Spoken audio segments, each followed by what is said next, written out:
F4EClim will provide a solution and an enabling solution which provides a quantitative estimate on the climate effects, which is a prerequisite for assessing the total climate effect of aviation. So towards a future regulation which will take into account CO2 and non-CO2 effects, airspace users need quantitative estimates, and they will be the basis of future regulation.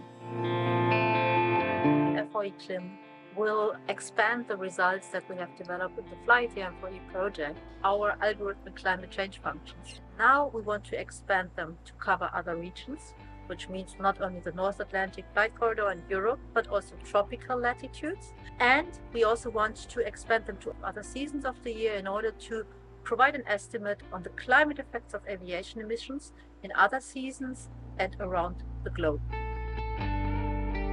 In order to enable climate-optimized trajectories, airspace users require a MET service, which informs them on the magnitude of the climate effect. So you bring it to a common scale. You need a physical climate metric, which allows you to measure climate effects.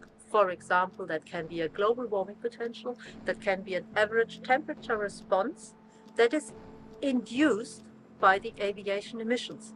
And in these novel aCCF functions, we will also provide an indication of the uncertainty, which means like you get a confidence interval and you get a probability of the quantitative estimates we provide.